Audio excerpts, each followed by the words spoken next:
Victoria Rennoldson is a communication coach, certified cultural intelligence trainer, and the CEO and founder of Culture Cuppa.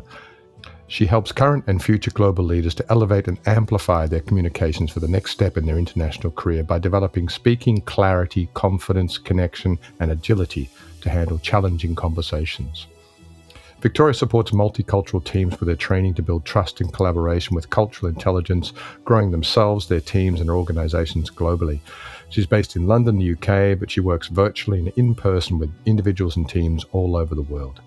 Victoria is a keynote speaker and the host of the top-ranked podcast, Cultural Communications Confidence, and a thoroughly nice person. I'm really very, very lucky to have her in the studio today. We've actually tried this once before, Victoria, and it didn't quite work out for technical reasons, but it's wonderful to have you back in.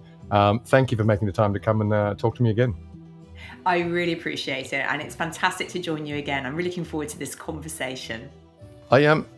I think what I'd really like to start out with is just kind of talking about like how you got to where you are. Because I mean, I think with a lot of people that I've known who that's the wrong way to put it, but people who kind of a career develops them towards being a coach, life coaches, business coaches, whatever kind of coach that they are, there's a process to get there.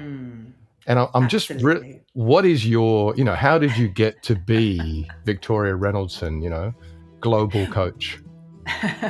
That's a really great question. So my first career was in marketing. I worked in brand marketing in large international companies and very much enjoyed that career. I was very grateful to have amazing training, amazing opportunities, working across some of the world's biggest global brands in the food industry, and absolutely adored that time and had a great opportunity to work internationally from London. So I was always based in London, but working with people and teams cross-functionally in many different places across Europe, in the US, in Asia. And it really made me thrive. I really got energized by this whole space of working and collaborating with teams around the world. Fast forward 12 years when I had done that for that time and progressed my way through and had made it through to management levels and obviously leading some quite major projects and brands and interacting regularly with senior management. I was noticing more and more this space where people were coming together to have conversations, to have meetings, but the communication wasn't always landing. People didn't always fully understand each other, or perhaps there was a misunderstanding of what the next step was, what the next action was. Sometimes it was that.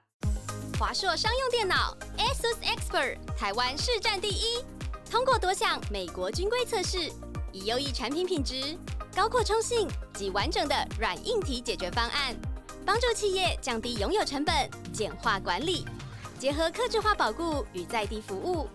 IT 专家华硕商用小队是各大企业政教单位的最强后盾。商用 AI PC 首选华硕，值得信赖。The next step was what the next action was. Sometimes it was that people were being very direct in their style, sometimes very indirect. And it was when I started to notice these things, I felt like I was picking up on these nuances culturally of what was happening in the room, that I felt there was a space that I could really help people with. And that's where communication meets culture and where the gap sometimes kind of opens up and people don't connect with each other and don't quite understand what's really going on.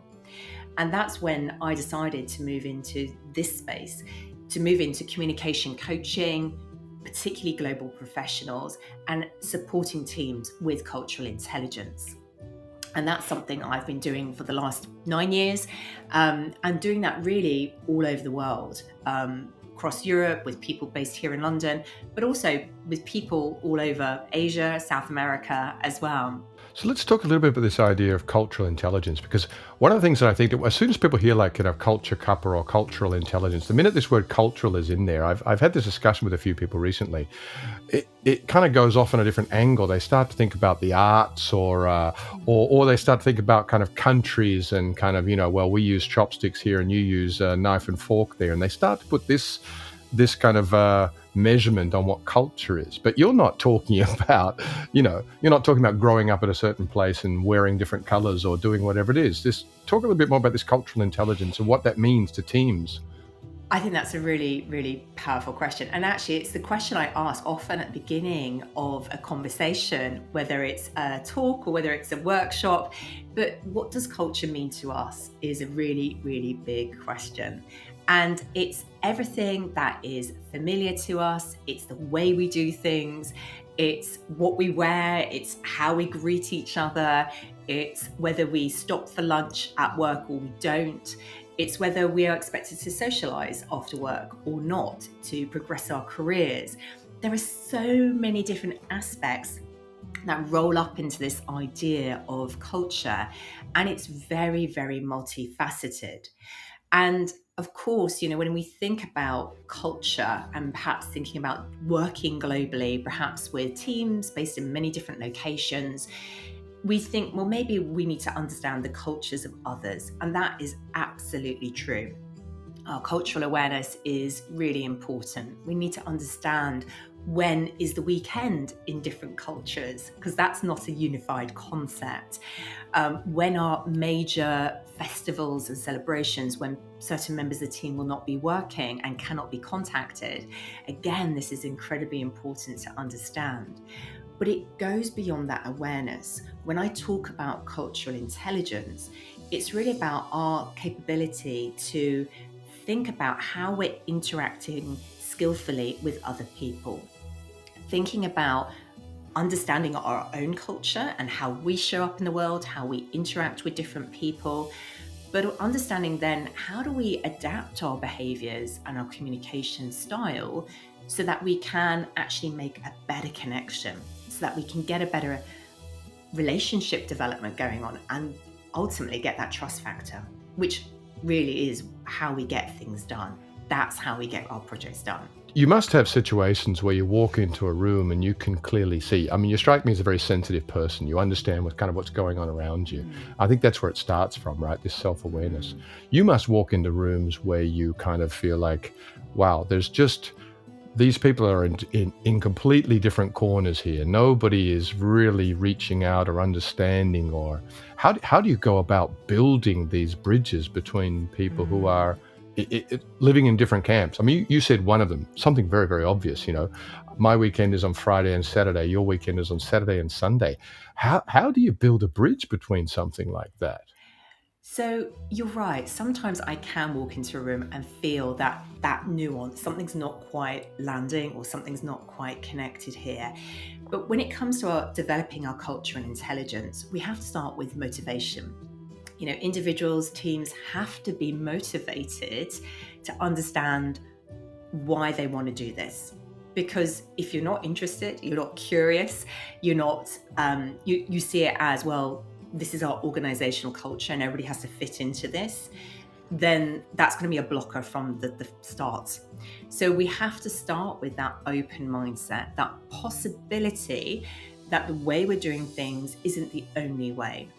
Even if we've been very successful, even if we're talking about leaders who have been incredibly successful with their leadership style, if they're suddenly managing and working with teams from very different cultures, from different locations, they may notice this, that maybe what's been working really well up to this point isn't quite landing in the same way anymore. Maybe they're not getting the same resonance. I use this word resonance because I think it really works for me. They're not getting the same connection and rapport with the team. Maybe there's even some disconnect going on. And so it has to start with motivation. And that motivation is either about having that open global mindset and saying, right, the opportunity for us here is if we get this right as a team, we can work better together. We can create more ideas. We can really bring those to fruition. But then the motivation can also be negative, as in we're experiencing really challenging problems right now. We're having real issues in the way we're communicating, even breakdowns in communication where it's a bit them and us. Like they always do that. They never do that. And when you start to hear that, I would always encourage people, particularly people who are listening today, to step back and go, is this cultural? Is there something I'm just not seeing here? Because if we assume positive intent, if we assume like 95 to 99.9% of the time, people actually really genuinely want to get things done, to work together. If we get into that thinking of, they're just being so annoying, they're being so frustrating, then there's something we're not seeing. We're seeing the world through the way we see it, the world that, how we see it. We're interpreting, decoding behaviors and communication approaches, but that may not be the intention that was meant. And that's when we have to hit our pause button and get super, super curious about what's really going on here. What are we not seeing? I like this idea of what are we not seeing? How do you go about opening up a mind to understand that there is perhaps another way to think about this, or, maybe there was a different way to do things? I wash the dishes starting with the cups. You wash the dishes starting with the plates, but we're going to get the dishes washed, right? Yeah. Well, that comes down to, you made a very valid point there. You have to have an alignment and goal. So it sounds very obvious, but you have to make sure, are you working towards the same goal here? Or are there two different agendas going on? So I always ask, what is the objective? What's the goal we're trying to achieve here? Is the other part of the organization, the other team aligned with that or not? You'd be surprised how often actually there is no alignment. In fact, there has to be a process of laddering up and going, okay, where do we align? If you're all part of the same organization, I'd like to think at some point there is a common goal. There is a point where everybody is heading to. And if not, that's a different question. But let's say you've got that alignment. You have that vision of the goal of where you're heading. And yes, you are both agreed that's where you're going. Then where that disconnect could be happening is that we don't have an awareness often of our own cultures to start off with, right? So if I ask you to describe your own culture, it's quite difficult to describe it. How am I showing up in the world? And if I describe myself, I'm a Londoner, I'm British, but am I the same kind of British as somebody who lives in Scotland or in Wales or in a village in the middle of the countryside? Well, no, but because I'm individual as well, and I'm Victoria Rennoldson, and I have all my influences from my heritage, from my parents, from my grandparents, from my education, and all the multitude of influences that have shaped who I am. And that's true for every individual on this planet. And this is where it gets really, really exciting. So we have to start with ourselves. And so I would always encourage individuals in a team to say, right, let's take a cultural intelligence assessment. Let's understand ourselves first and understand the influences that really show up in the way that we behave and communicate. So to give you some practical examples, there are dynamics. There are 10 sets of cultural values, and they influence our behavioral preferences, such as I mentioned previously, the way we communicate. Do we have a preference to communicate more directly and say things straight to the point and say what we mean and mean what we say? Or do we have a preference to really, particularly with more difficult messages, or if we're challenging somebody who's more senior to us, maybe walk around that, maybe not do that in front of the group, maybe try to gently suggest alternatives rather than directly criticize the idea. So that is just one of the 10 of those cultural values. But there are many, many more, such as how expressively we communicate through our nonverbal communication.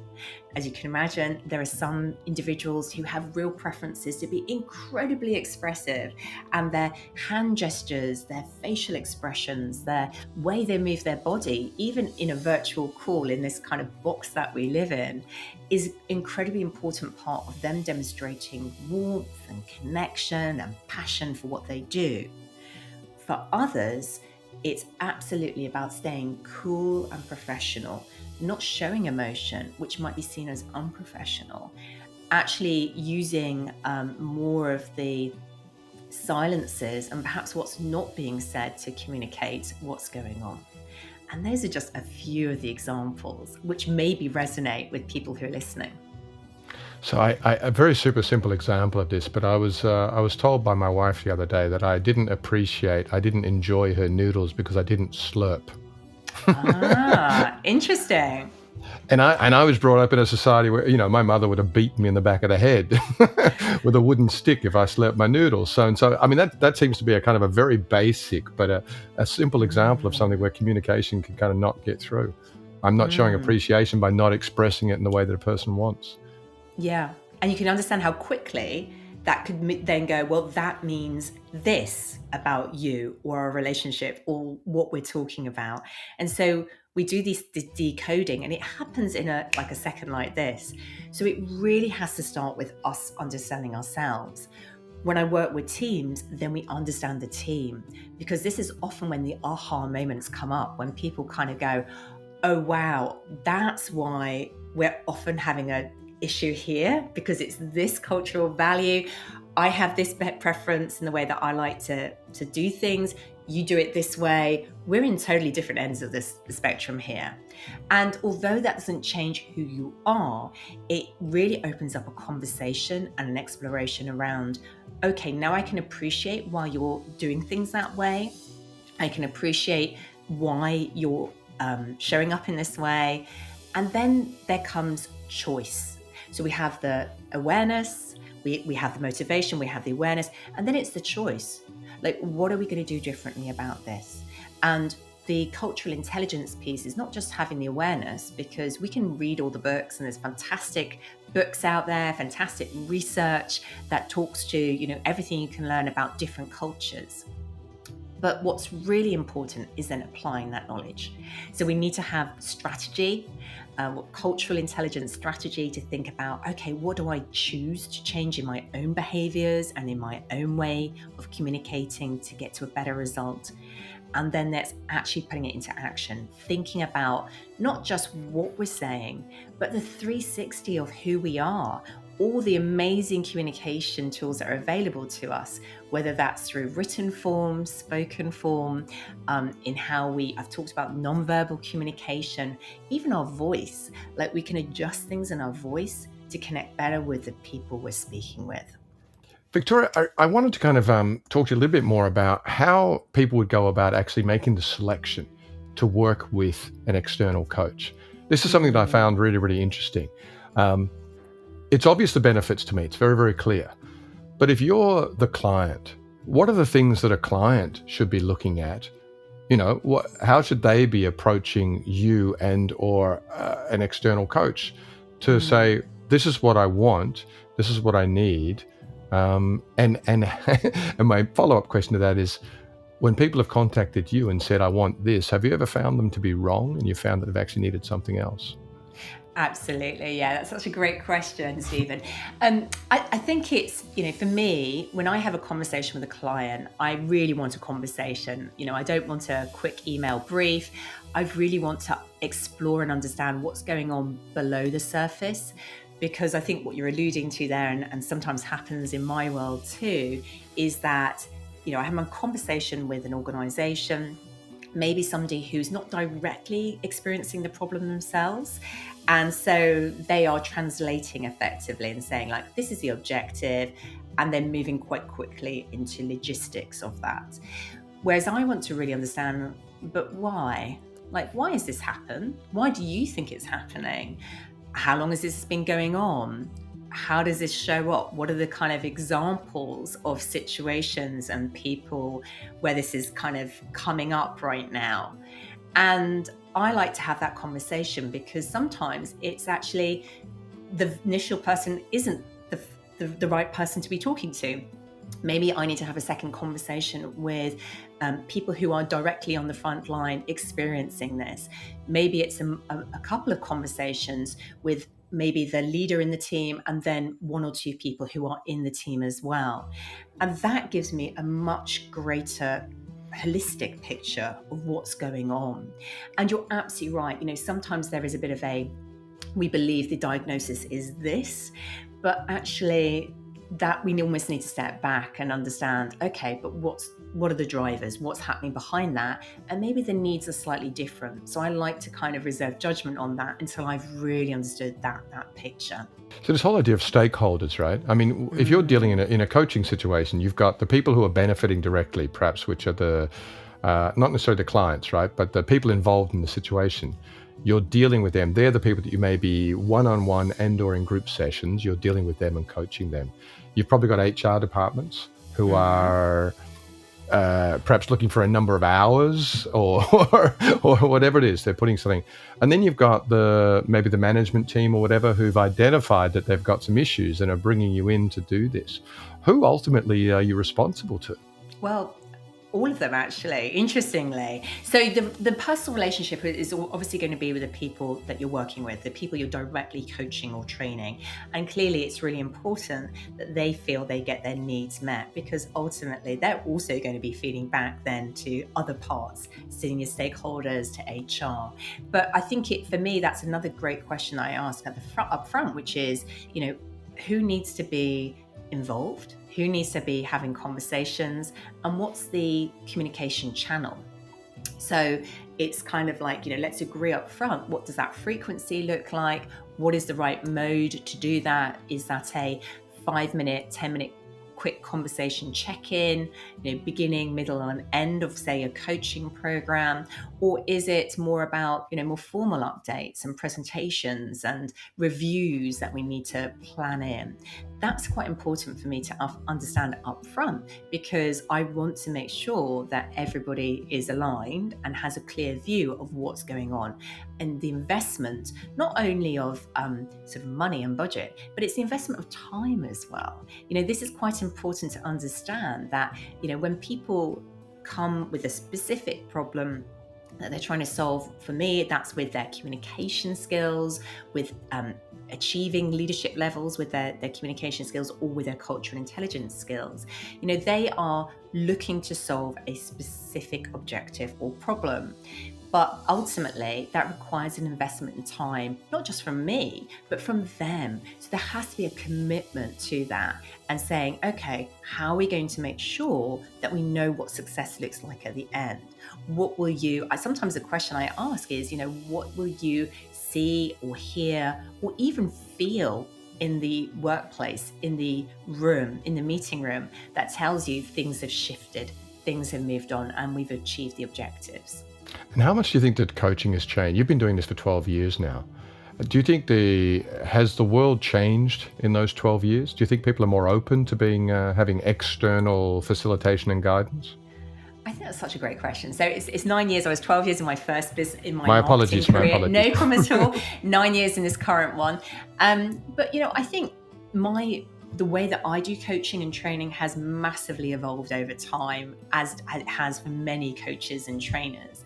I think there is a real focus at the moment, in the current moment that we're recording this, around AI and technology, and the super excitement around, like, how can we become more productive and efficient, and how can we create even more in the world? And that is also, what's been going on for a number of years around all the amazing collaboration tools. So actually, clearly there were many downsides to pandemic, but that actually opened up a whole load of new ways for us to work and collaborate together, which is incredibly exciting, and certainly opens up this globalized way of working across multiple locations simultaneously, whether that's through synchronous or asynchronous communication. But, that's a process. But what I would say is that what is now more true than ever, and I think because of what's happened in the last few years, is that we need to invest in our human skills.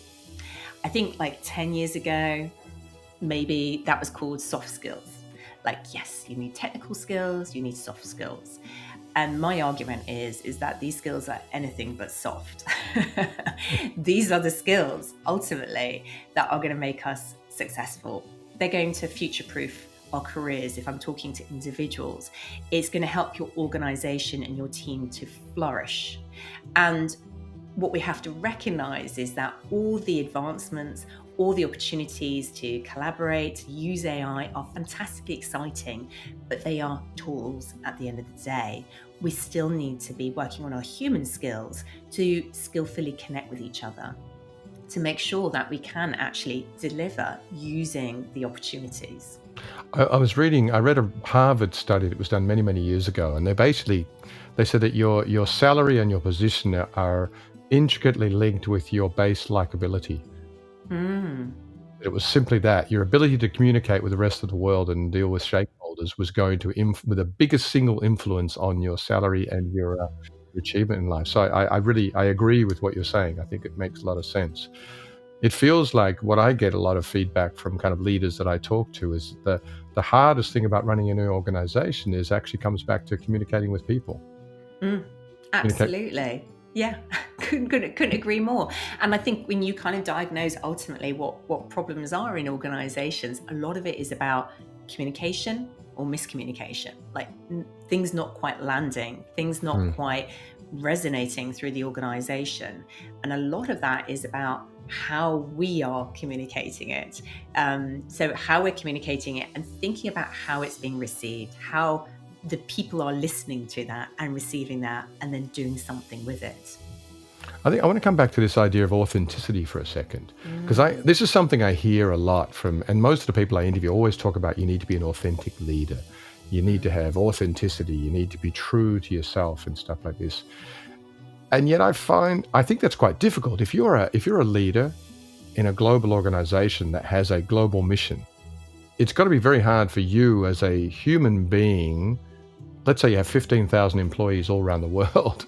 It's got to be very difficult for every single one of those people to have bought into that single vision, that single mission. You talked about goals and motivation. If you're walking into a room of people and how do you separate and find out what individual people's motivations are? I mean, some people it may be as simple as just, I need the money. Right? Some people it may be just, well, I like to spend some time outside of the house. I don't know. I mean, how do you go about kind of building these connections between people? I think it comes down to listening and making that space and time for conversation. And I understand that the pace of change is accelerating. I understand the demands of business are greater and that we are often, leaders are often under massive pressure to deliver, right? But there is a reality, which is, we can use all these tools to speed up our efficiencies and speed up our collaboration, our discussions. But unless we actually intentionally make that space and time to listen, to have the conversations, to get to know each other, at some point, the fuel in the engine is going to run out. At some point, the engine is going to break down. If I'm going to use like an analogy here. Well, I love the way you do this. You've got you have landings, you have planes going off, you have things running out of fuel. I think you're a pilot. You must have been a pilot in a previous life. I probably have been. Yes, indeed. I hadn't made that connection. But for me, but this is the really important point. You can only drive people so far, right? There's going to come a point where, if you are not investing that time and space to get to know people, then people are just not going to be motivated anymore. They're not going to be connected to your vision, no matter how exciting it is. And, coming back to this word authentic, it is a bit of an overused word, but what does it mean to me? Well, it just means you being you and me doing me. And so what people want to see today is that as a leader, you're real. You're not just talking in business speak or corporate jargon about we. They want to hear your voice. They want you to say, I am this person. This is what I like doing outside work. No, I do not work 24 hours a day. I don't work every single hour. This is what's important to me in my family. This is what I like to do in my spare time. What do you like to do? What's important to you? Now, if you're the leader of thousands of employees, that's quite tricky, but there is still the onus to make the effort to have an open door, even if it's for limited pockets of time. If you're somebody who's traveling regularly, making sure you're meeting people face to face, having either a meal together or even a drink or a coffee, and just understanding like what's important to them, what's going on in their lives, what are they experiencing right now? And not just in the workplace, I think it's more important than ever that you understand what's going on in people's lives beyond the workplace as well. Like, why are they showing up the way they do? Because that blur of line between work and personal life is even more blurred than ever, particularly in the way that we work now in more remote and hybrid ways. How open do you think leaders are? And I'm talking about really high level management here, kind of C-suite people. You know, in order to get to a certain level in your job, you have to be a fairly powerful person, right? In some ways. And in some ways, you have to kind of cover up who you are, maybe. I mean, you have to, how easy do you think it is, or how difficult do you think it is for people of a certain level to open up, to allow for these cracks and expressions of reality to come out? I think I'm going to answer that question with a story, which was a really interesting conversation I was having with a client who was Chinese. And she particularly struggled with this idea of authenticity. So she talked about the fact that, particularly culturally for her, that was just felt so challenging to show up in a very vulnerable or authentic way, where she's talking about beyond the day-to-day. And what we talked about was taking it in stages. So it might be starting off by showing a little bit more about who you are, what matters to you, what you do outside of work time. That's usually quite a safe space for leaders to talk about. And that can be, very gently weaved into conversations. It doesn't have to be a long talk or spiel about everything you do in your spare time. I think where it gets harder, and where sometimes you hear people talking about authenticity, is when admitting mistakes or saying, I don't know, actually, I don't have the answer, particularly if you are a very senior leader in an organization. The conversation I had with that particular client, which I think is helpful in this kind of situation, is to say that authenticity isn't just by saying, I don't know, and throwing up your hands and saying, well, there we go. It is about authenticity with action. So saying, look, I don't know, but I'm really determined to find the answer to this. And, you are all here to help me part of this solution. We're here together to work this out. It's admitting a mistake and saying, look, this shouldn't have happened. I can see this wasn't the right approach, but I'm really determined and committed to finding that approach. And I really need your support to help me with that. Or we are in this all together to find the way through. So it's that authenticity meeting action, which I think is the really important point, which makes it feel powerful still. It doesn't feel passive, like we're just saying, spilling out our feelings in some way without any filter. Continue on with this discussion of authenticity, because I think this is something that is really, really super, the level of authenticity that you want to bring. I feel that there are leaders who share everything. Your story about the Chinese leader you said that had a particular way, was there a kind of an epiphany with her about something? Did she go through a moment where she realized that by doing this, she was actually able to get more information and share more about what was really going on in the world? Did that moment happen for her? I think what was important to her was that, because she had this real cultural preference to think about herself in a position of power, I think it was challenging for her to understand how did authenticity fit into that as well. But the link that it made for her in her mind through this actually was a series of conversations, was that it made her more accessible. It made her more able to connect with team. And by her doing that, she was getting responses from others, which was also more authentic. She found out more what was on people's minds and what were troubling them. And so I think that's so important, because if I also go back to your story as well, which you kindly shared, sometimes because of the cultural dynamics, but also just because of the organizational culture, sometimes the leader is on a pedestal. Kind of, even if they don't want to be there, they sometimes end up being on this slight pedestal. And so people do feel sometimes a little bit tentative about offering real opinions or feedback or sharing exactly what they feel. And when I relate this back to communication, if I think about some of the most powerful communicators who you think about Steve Jobs, or just standing on stage talking as if he's talking to you one-to-one, like you're just having a conversation, like you're just kind of going for a walk and having a chat. That's the kind of authentic communication as a leader, which is really important as well. Not feeling like you have to always be in like performance mode, like you have to put on your kind of like, this is me now showing up in this particular way, but actually you can be you on a stage in front of thousands of people in the same way that you can be you walking down the corridor talking to somebody as well. I heard somebody express this to me the other day about, don't deliver a speech, deliver it as you've just said. Imagine you're sitting there talking to someone, having a cup of coffee, and deliver the information. And I had a session with some of the clients that I work with, and we were working on this because they told me about this stuff, and they were so passionate and so knowledgeable. And then they delivered it to me in their presentation, and it was horrible. It was horrible, right? And the difference was that they were talking to me about something they knew, and they just shared it as if they knew, as if they were having dinner with me or a cup of coffee. The moment they clicked into presentation mode. And I think this is we're kind of nutting this out together, this idea of authenticity. But I think this is what happens, is that people think they have to perform in a certain way, a role, right? Would you agree with that?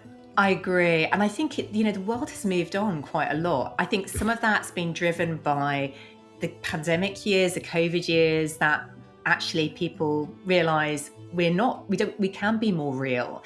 I think some of it is, if you just even look at the massive influence of the last 10 years of something like TEDx and TED.com, that style of speaking is really conversational. And that is often seen as aspirational speaking. And so, this idea of being in a performance mode, like maybe that's still relevant for certain types of presenting. Like, I'm just trying to think, maybe possibly some type of pitching, but even so, like, I think people want to see the real you. They don't mind if you don't sound like totally polished, that you maybe stumble on a word or you change direction, you start a thought. It doesn't matter. But what does matter is you come across as you. Like, they feel you, they feel your energy, they feel your personality, and that you're not trying to put yourself on the pedestal, or alternatively feel like you should be somehow like in this kind of pedestal mode. Like, just be you. And sometimes that's really challenging message to land. Sometimes I work with clients on the communication front who do feel like they want to be this very polished communicator, this very kind of nuanced communicator. And I just don't think that's how we are communicating today. Even the most senior leaders in organizations, they are being much more real in the way that they talk. I was talking to a group of, I think I mentioned it before we kind of came on today. I was talking to a group of introverted leaders and it was a live stream that I was involved in this week. And this very question came up. It came up quite a lot. Well, I can't deliver something. I can't do a presentation. I can't do this because I'm not like that. And what advice would you have for people who are kind of, almost frozen by the thought of having to deliver something in public? Have you got a way, is there something you can give to them?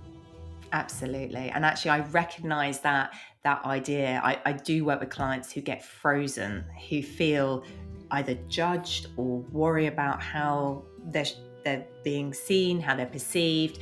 So, I think there's a lot in that. And I often go back to remind yourself why you're good at what you do. Yeah. Remind yourself the value you bring to the world. Like, we're all great at something, and not in an arrogant, big-headed kind of way, but like, we're all unique, right? We all have our special skills, our qualities, our expertise areas. It's why we are where we are in our career, like where we've got to, because we've got something really, truly special. And that's true, by the way, even if somebody's listening to this and they're just embarking on their career, they still should be able to identify at least 3 things that they know they're good at, right? So We need to remind ourselves why we're good at what we're doing. And then I often get people to think about, what's the ultimate goal? The ultimate goal isn't to stand up in front of a group of people and present. That's never the goal.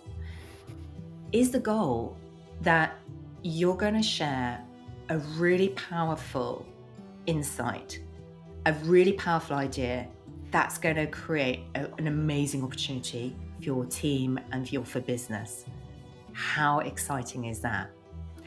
Maybe the goal is actually more related to your personal goals, as in you've got something so important to share and it's really important for people to hear, and it's going to do amazing things for your career because people are going to suddenly see what you can do and you haven't been able to fully share that before. Whatever that goal is, the goal isn't the presentation itself. It's about what goes beyond that. It's often about what you want to do for the people, how it is it's going to impact them. And that's what we need to focus on. Because if we can get excited about what the ultimate goal is, then we just see the standing up, the presentation as a vehicle to that. It's not the end point.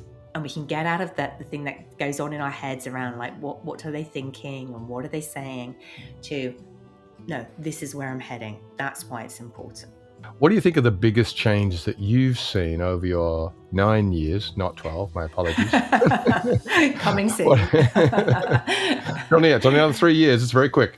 What do you see as the biggest changes in leadership? And on top of that, what do you see as kind of the new challenges for leadership? So, many of these things we've talked about here today, right? We've talked about being an authentic leader, connection, listening, curiosity, being motivated to really understand the team that you're working with and how they like to be led, understanding how you can adapt your leadership style. I think one of the big sort of dynamics we haven't really talked about in detail here today is about the impact of hybrid and remote working. So, here in the UK, where I'm based, I would say the typical pattern right now is people are somewhere on average, and again, it really does depend on the industry, but usually are in the office sometime between 2 to 3 days a week maximum. For some industries, for some jobs, it's 100% remote. So as a leader, we talked about getting to know your team, about having the conversation time, like really understanding what motivates people outside their work time. That is so much harder and so much more challenging when you're physically not in the workspace. One of the best leaders I worked with many, many years ago when I worked in marketing, I remember he was absolutely fantastic about just like every so often popping out of his office and just spending time walking around, chatting to people. What are you up to? Like, what's going on? Having informal chat. And he would do this every so often as a way to kind of almost sense what's going on around the room. Like, how are people feeling? What's the spirit in the room right now? That is just so much harder when you have got a team who are either partially or fully remote, or perhaps not even in on the same days. So, obviously COVID has had a big influence on this. It's accelerated a lot of this stuff, this kind of this move to online. Have you got any kind of advice as we wind down? I've heard some amazing things there, but as we wind down the podcast, have you got any advice for people who are now managing remote, hybrid, online, and in some cases still in the office teams? How to build these relationships? If you can't just do this management by walking around, what do you do? So I think there is a really important point, which is even if your full team is fully remote, my absolute recommendation is that you try and get some face time, even if it is once a year, even if that is a very expensive exercise to bring everybody together across multiple locations. There's a really important point, which is having some face time at some point is really important, because what is missing is often some of the unstructured conversations, the informal chats, and that's quite hard to engineer in a fully remote environment, but it is possible. So for example, you have to be quite intentional about it.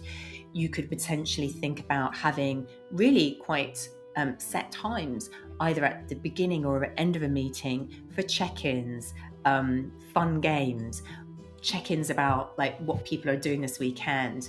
You can create more social events in unstructured times. Now, the only question with that is, how is engagement in your team? So they have to feel the motivation to do it. It's the kind of thing that was very motivating at the beginning of COVID years and lockdowns, probably has less kind of engagement now. But the reality is, what is often happening is that if you think about what happens in a meeting when we meet face to face, we have a bit of chit chat time, we have a bit of a catch up, and then we get down to the agenda and what's happening. At the end of the meeting, as we walk out the door, I might be asking you about your weekend, what your plans are, what's happening with you the rest of the day. And those are the sections that are often lost in online meetings, because we go straight in, we finish, and we go running into the next meeting. So as a leader, you have to be quite intentional.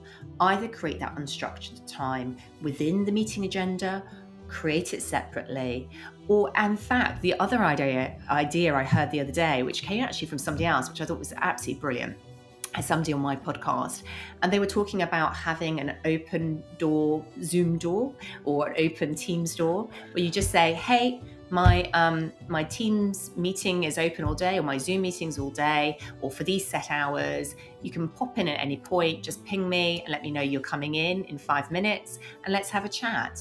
And that's really the equivalent of having your door open, like in the old days, if you were sitting in your own office and people were out on the floor. So maybe think about, more creative ways, but you have to intentionally create the time and create the space for it.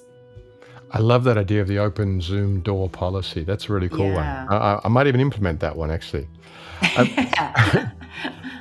Victoria, I just wanted to kind of try and summarize some of the things that we've talked about. It's been incredible talking to you. I've learned a lot for my own management and for my own kind of coaching clients. It's been fantastic. Thank you so much for your time. What I'm hearing from you is that no coaching is a quick fix. There has to be a long-term plan about any kind of coaching or engagement. And that's an external coach or you as a leader coach or anything like that. You need to have a long-term plan. You talked about dealing with stakeholders, and particularly if any kind of development plan, you need to be aware of the different goals that different stakeholder groups may well have in that process. So be aware of that, report it, write it down, be clear about that in your communication with the different groups of people. People need to be aware of what they want to achieve, right? Not necessarily what the company wants to achieve, but what they want to achieve out of any process. And so part of any kind of ongoing dialogue needs to address this idea of what people themselves want to achieve. You talked about efficiency being overemphasized. And I think this is part of your kind of focus on, and I support this 100%, your focus on the need for, if not continual, but continuous communication. It needs to be it needs to be over a space of time, and it needs to be regular. We need to invest in human skills, right? The one thing that's going to kind of separate us going forward is our ability to be able to communicate with people, but it's going to be over different ways and different formats. There'll be hybrid communication, there'll be face-to-face communication, there'll be other things, but the human skills are super, super important. Your key to communication, I picked out from here, was that the key to it is actually listening, not producing. So listen, understand, hear what people are telling you about. You get all the clues are in there on the way they live, the way they want to achieve things, the way they want to do. So ask some questions and listen to the answers. Authenticity, we had a whole kind of section about authenticity, which is really fascinating. I think we could do a whole podcast just on authenticity in the future. But learning how to be authentic, and the difficulties that this can pose for different people, maybe having to admit mistakes, maybe having to share more about you. And I shared a little bit about kind of a situation where I learned something about myself, but I was forced to be authentic by people telling me what I had been doing wrong. And that was a great learning moment for me. Simple, but very effective. And it helped me to change. Performance, right? We talked about sharing and presenting as, not everybody is a gifted presenter, but it doesn't mean you don't have a gift to share. And I think I'm going to use that line. I think that's a great line. That's lovely. I like that very much.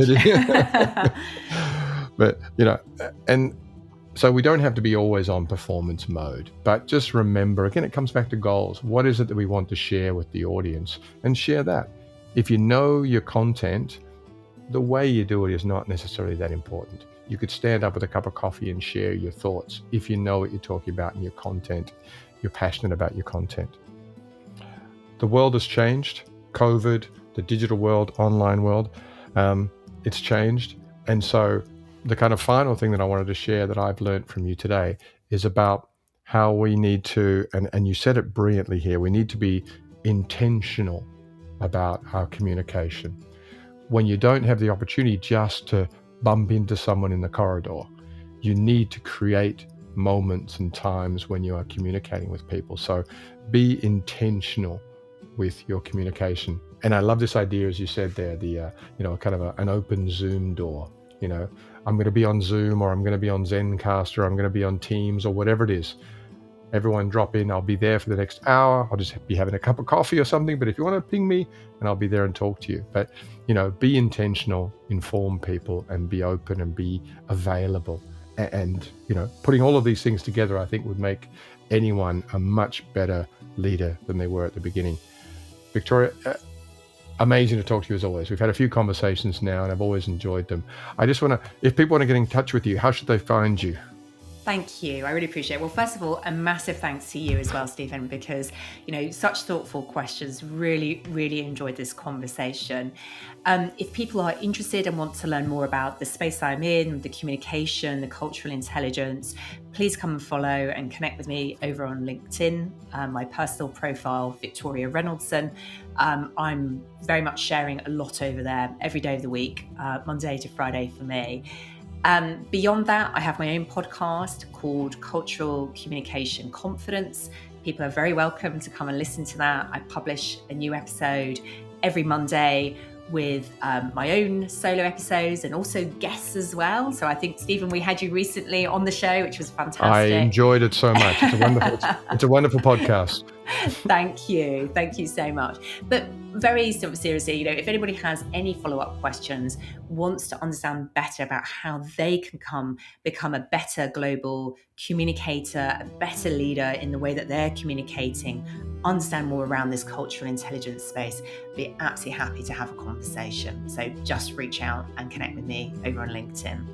And if the conversation is anything like I've had with you today, Victoria, it'll be certainly worthwhile. I've learned a lot just in the short time that we've had to chat with each other.